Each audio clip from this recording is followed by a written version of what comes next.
This is the 39th time we are on the Anguttara Nikaya Suttas. We are at the 4th book, chapter of the 7th. Now we come to Sutta number 7.7.63. The Buddha said, Monks, when a Raja's citadel in the frontiers is well provided with the 7 requisites of a fortress, and can obtain at will, easily and without trouble, the 4 kinds of supplies, it is said to be one that cannot be undone by outside foe or treacherous ally. With what 7 requisites of a fortress is it well provided? Monks, there is in a Raja's citadel in the frontiers the pillar, deeply embedded, well dug in, immovable and unshakable. With this first fortress requisite is the Raja's citadel in the frontiers well provided, for the protection of the inmates and for the warding off of outsiders. Monks, there is the moat, both deep and wide. With this second requisite is it well provided. There is the road going round the citadel. With this third requisite is it well provided. There is the great armory of spear and sword. With this 4th requisite is it well provided. There is the large body of troops stationed in the citadel, that is to say, mahouts, horsemen, charioteers, bowmen, standard-bearers, billeting officers, soldiers of the supply corps, noted Raja's sons, storm troops, men as brave as mighty Nagas, valiants, warriors in armor, and home-born slaves. With this 5th requisite is it well provided. There is the gatekeeper, clever, intelligent, wise, who refuses entrance to the unknown, but admits those he knows. With this 6th requisite is it well provided. Then monks, there is in the Raja's citadel, in the frontiers, the rampart, both high and wide, covered with a coat of plaster. With this 7th requisite is the Raja's citadel well provided, for the protection of the inmates and for the warding off of outsiders. With these 7 fortress requisites is it well provided. And what are the 4 kinds of supplies it can obtain at will, easily and without trouble? There are in the Raja's citadel in the frontiers great stores of grass, wood and water, for the convenience of the inmates, for their comfort, for their well-being, and for the warding off of outsiders. There are great stores of rice and corn for the convenience of the inmates. There are great stores of sesame, beans, vetches of fodder, and cereals for the convenience of the inmates. Then monks, there are in the Raja's citadel in the frontiers great stores of medicines, that is to say, ghee, fresh butter, oil, honey, sugar and salt, for the convenience of the inmates, for their comfort, for their well-being, and for the warding off of outsiders. These are the 4 kinds of supplies it can obtain at will, easily and without trouble. Verily, monks, when a Raja's citadel in the frontiers is well provided with these 7 requisites, and can obtain at will, easily and without trouble, these 4 kinds of supplies, it is said to be one which cannot be undone by outside foe or treacherous ally. In just the same way, monks, when an Aryan disciple is possessed of 7 excellent things, and can obtain at will, easily and without trouble, 4 jhanas of the higher mind, bringing comfort here now, the Aryan disciple is said to be one who cannot be undone by Mara, undone by the evil one. Of what 7 excellent things is he possessed? Just as a Raja's citadel in the frontiers has the pillar deeply embedded, well dug in, immovable and unshakable, for the protection of the inmates and for the warding off of outsiders, even so, monks, an Aryan disciple has faith. He believes in the Tathagata's awakening. Of a truth, he is the exalted one, Arahant, Sammasambuddha, complete with knowledge and practice, well gone one, world knower, incomparable tamer of tameable men, teacher of devas and men, exalted one. With faith as a pillar, the Aryan disciple abandons unwholesome states and makes wholesome states become. He abandons what is blameworthy. He makes blamelessness become. He bears himself in pureness. With this first excellent thing is he possessed. Just as the citadel has a moat, both deep and wide, for the protection of the inmates, even so monks, an Aryan disciple is conscientious. He is ashamed of misconducting himself in deed, word and thought, ashamed of falling into evil and unwholesome states. With conscientiousness as a moat, the Aryan disciple abandons unwholesome states and makes wholesome states become. Of this second excellent thing is he possessed. Just as the citadel has a road going round it, both high and wide, for the protection of the inmates, even so monks, an Aryan disciple has remorse. He feels remorse for misconduct in deed, word and thought. He feels remorse having fallen into evil and unwholesome states. With remorse as an encircling road, the Aryan disciple abandons unwholesome states and makes wholesome states become. Of this third excellent thing is he possessed. Just as the citadel has a great armory of spear and sword for the protection of the inmates, even so monks, an Aryan disciple has heard much, and there is a retaining, a storing of things heard. Those dharmas, lovely in the beginning, lovely in the middle, and lovely in the end, which set forth in meaning and detail the holy life, wholly fulfilled, perfectly pure, even those are learned by him, resolved upon, made familiar by speech, pondered over in mind, well penetrated by right view. With learning as an armory, the Aryan disciple abandons unwholesome states and makes wholesome states become. Of this fourth excellent thing is he possessed. Just as the citadel has a large body of troops stationed therein, that is to say, mahouts, cavalry, charioteers, bowmen and so forth, for the protection of the inmates, even so monks, an Aryan disciple abides stirred in energy or with sustained energy, to be rid of unwholesome states, to follow wholesome states, steadfast, firm in advance. He lays not aside the burden of wholesome states. With energy as an armed force, the Aryan disciple abandons unwholesome states and makes wholesome states become.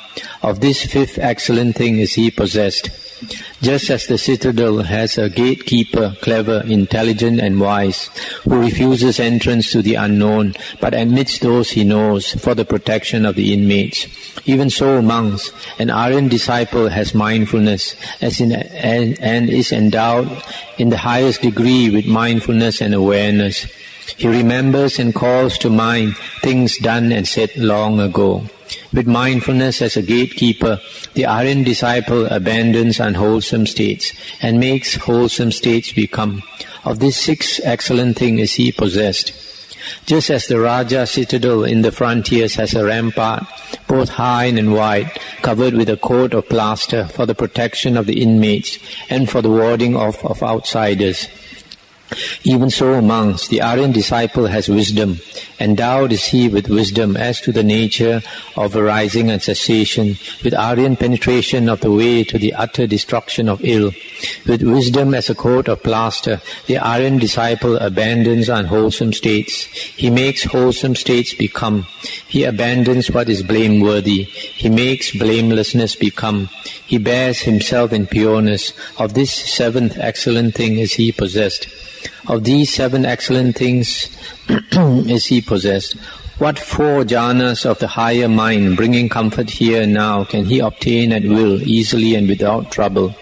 Just as in a Raja citadel in the frontiers there are great stores of grass, wood and water for the convenience of the inmates, for their comfort, for their well-being, and for the warding off of outsiders, even so monks, an Aryan disciple, aloof from sense desires, aloof from unwholesome states, enters and abides in the first jhana, which is accompanied by applied and sustained thought, with delight and pleasure born of solitude, for his own convenience, for his own comfort, for his own well-being, and for faring to the cool.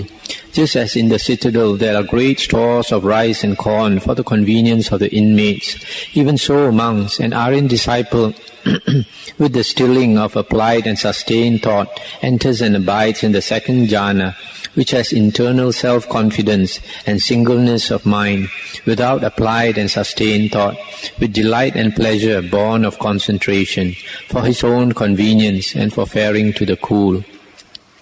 Just as the citadel has great stores of sesame, beans, vetches and other cereals for the convenience of the inmates, even so monks, an Aryan disciple, with the fading away of delight, abides in equanimity, and mindful and aware, enters and abides in the third jhana, experiencing pleasure with the body, on account of which the Aryans declare, he that is equanimous and mindful has a joyful abiding, for his own convenience and for faring to the cool.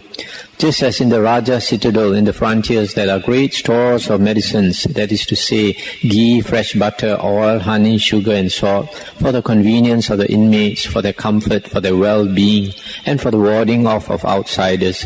Even so monks, an Aryan disciple, with the abandoning of bodily pleasure and the previous abandoning of bodily pain, by the fading away of joy and grief, enters and abides in the fourth jhana, which is the complete purity of mindfulness and equanimity, and has neither pain nor pleasure, for his own convenience, for his own comfort, for his well-being, and for faring to the cool. These are the four jhanas of the higher mind, bringing comfort here and now. He can obtain at will, easily and without trouble. Monks, when an Aryan disciple is possessed of these 7 excellent things and can obtain at will, easily and without trouble, these 4 jhanas, this Aryan disciple is said to be one who cannot be undone by Mara, undone by the evil one. That's the end of the sutta. This sutta is about the 7 excellent things, and the Pali name is the 7 Saddhamma. The 7 Saddhamma. This is one of the things to acquire on the spiritual path, the holy path.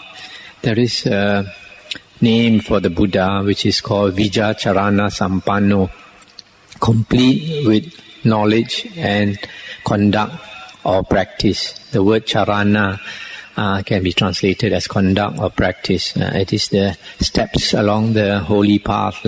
And the 7 Saddhamma are one of the things to be acquired along that holy path. What are these 7 things? The first one is Saddha, having faith that the Buddha is the enlightened one. And the second one is Hiri. Hiri is conscientiousnness or conscience, having a conscience, to be ashamed of doing something wrong. Third one is Ottappa. Ottappa is a sense of remorse, sense of guilt if you have done wrong. The fourth one is Bahu Sutta, much hearing of the Dhamma. In other words, much knowledge of the Dhamma. The Dhamma refers to the discourses of the Buddha, the words of the Buddha. And the fifth one is Arada Virya, stirred in energy or having sustained energy to get rid of unwholesome states and to cultivate wholesome states of mind. The sixth is Sati. Sati is mindfulness, is generally translated as mindfulness, but you have to keep in mind the meaning of Sati. Here, as in other suttas, the definition of Sati is given as he remembers and calls to mind things done and said long ago. So Sati is remembering.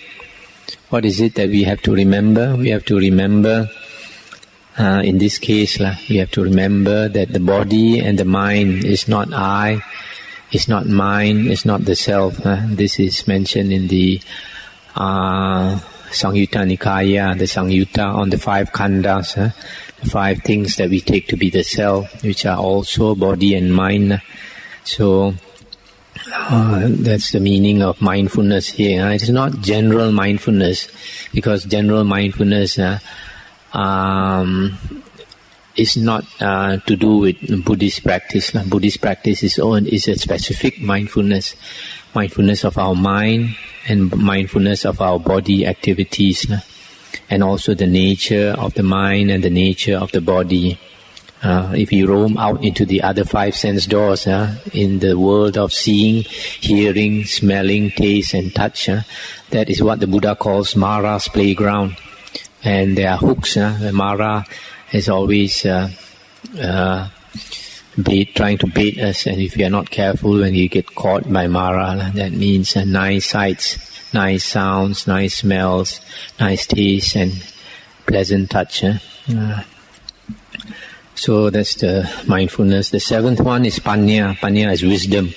Wisdom here refers to wisdom as to the nature of arising and cessation of all things in the world, because all things in the world have the nature to arise and to pass away. And that is, if we know the nature of the arising and cessation of all things in the world, that is wisdom. So these are the 7 excellent things that a person on the holy path should cultivate. And in addition to that, if he can attain the 4 jhanas of the higher mind, then this Aryan disciple is said to be one who cannot be undone by Mara, cannot be undone by the evil one. So you see here just now there was a description of the 4 states of jhana. The first one, aloof from sense desires, aloof from unwholesome states. He enters and abides in the first jhana, which is accompanied by applied and sustained thought, with delight and pleasure born of solitude. So you see the first jhana is a state which is aloof from sense desires. Sense desires is one of the 5 hindrances that obstruct wisdom, that obstruct us from seeing things as they really are. So the first state, the first jhana, is a state which is aloof from sensual desires. It is also aloof from unwholesome states. This state of jhana, the first jhana, is a very wholesome state. It has nothing to do with unwholesome states, because here it is defined as being aloof from unwholesome states. And in fact, it is a state of intense mindfulness. If you don't have intense mindfulness, you cannot enter into the first jhana. And some people have the wrong idea that jhana are states of unmindfulness. That is totally untrue. The second jhana is described as with the stilling of applied and sustained thought. He enters and abides in the second jhana, which has internal self-confidence and singleness of mind, without applied and sustained thought, with delight and pleasure born of concentration. This second jhana is a strong state of concentration, so strong that the applied and sustained thought cannot arise. No thoughts can arise because it is extremely strong state of concentration. And because of that strong state of concentration, when a person attains the second jhana, he has internal self-confidence. He is quite confident in that concentration. The third one, with the fading away of delight, abides in equanimity, and mindful and aware, enters and abides in the third jhana. So you see, to enter the third jhana, this person must be mindful and aware. He enters and abides in the third jhana, experiencing pleasure with the body, on account of which the Aryans declare, he that is equanimous and mindful has a joyful abiding. So it's very clear from here also that this third jhana state is a very mindful and equanimous state. And the fourth jhana, with the abandoning of bodily pleasure and the previous abandoning of bodily pain, by the fading away of joy and grief, he enters and abides in the fourth jhana, which is the complete purity of mindfulness and equanimity, and has neither pain nor pleasure. So you see, this fourth jhana, the mindfulness is completely purified at the fourth jhana. So you cannot be more mindful then at the 4th jhana. That's why all these states of jhana are intense states of mindfulness, definitely very mindful states, not unmindful states. So, if a person possesses these 7 Saddhammas, excellent things, and the 4 jhanas, Mara has no way to bring him down, has no way to trap him, because he's beyond the reach of Mara. When a person enters the jhanas, and then when he comes out of it, the mind is, the hindrances are abandoned. It's quite clear from the previous sutta we read about Suneta, the external ascetic who cultivated metta and attained the jhanas. The Buddha said that even though he had not rooted out the hindrances, but the Buddha said he was completely free of lustful passions. That means he was completely free of the hindrances. It's just like tall grass, lalang. You've cut it down, even though the roots are not abandoned, they do not hinder you anymore. The hindrances are not there to hinder you at all. So these are the 7 Saddhamma and the 4 jhanas. Now we come to the next sutta, 7.7.64. The Buddha said, monks, endowed with these 7 qualities, a monk is worthy of offerings. Is the world's peerless field for merit. With what 7?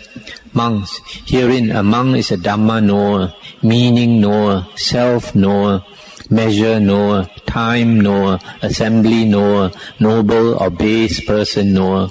And how is a monk a Dhamma knower? Herein monks, a monk knows Dhamma, the discourses or suttas. Unless he know the discourses, he should not be called a Dhamma knower. And how is he a meaning knower? Herein monks, a monk knows the meaning of this and that speech. Such is the meaning of this speech, such of that. Unless he know each meaning, he should not be called a knower of the meaning. But because he knows, such is the meaning of this speech, such of that, therefore he is called a knower of the meaning. And how is he a self-knower? Herein monks, a monk knows of self. Thus far am I in faith, in virtue, in learning, in generosity, in wisdom, and in ready wit. Unless he know this, he should not be called a self-knower. But because he knows of self, thus far am I in faith, in virtue, and so forth. Therefore he is called a self-knower. And how is he a measure knower? Herein monks, a monk knows measure in accepting the requisites, that is to say, the robe, arms, lodging, and medicines. Unless he know this, he should not be called a knower of measure. But because he knows measure in accepting the requisites, therefore he is called a knower of measure. And how is he a time knower? Herein monks, a monk knows the time thus. This is the time for recitation, this for questioning, this for effort, this for solitude. Unless he know this, he should not be called a time knower. But because he knows the time for recitation, for questioning, and so forth, therefore he is called a time knower. And how is he an assembly knower? Herein monks, a monk knows assemblies thus. This is an assembly of nobles, this of Brahmins, this of householders, this of recluses. There one should approach in such a way, stand thus, sit, speak, and be silent so. Unless he knows this, he should not be called a knower of assemblies. But because he knows an assembly of nobles, an assembly of Brahmins, and so forth, therefore he is called a knower of assemblies. And how is he a noble and base person knower? Herein monks, persons are known to a monk in 2 ways. Of 2 persons, one desires to see the Aryans, the other does not. This one who has no desire to see the Aryans is to be blamed for that reason, but the other, because he desires to see the Aryans, is to be commended. Of the 2 who desire to see the Aryans, one desires to hear Saddhamma or the true Dhamma, the other does not. The latter is to be blamed for that reason, the former is to be commended. Of the 2 who desire to hear Saddhamma, one listens to Dhamma with ready ear, the other does not. The latter is to be blamed, the former is to be commended. Of 2 who listen to Dhamma with ready ear, one, having heard it, is mindful of Dhamma, the other is not. The latter is to be blamed, the former is to be commended. Of 2 who, having heard it, are mindful of Dhamma. One tests the truth of the doctrines he has learned, the other does not. The latter is to be blamed, the former is to be commended. Of two who test the truth of the doctrines learned, one, knowing the letter and the spirit, walks in conformity with Dhamma, the other does not. The latter is to be blamed, the former is to be commended. Of two persons who, knowing the letter and the spirit, walk in conformity with Dhamma, one conforms for his own benefit, but not for others. The other conforms both for his own benefit and for the benefit of others. The person who conforms for his own benefit and not for others is to be blamed for that reason. The person who conforms both for his own benefit and for the benefit of others is to be commended for that reason. Thus monks, persons are known to a monk in two ways, and thus a monk is a knower of noble and base persons.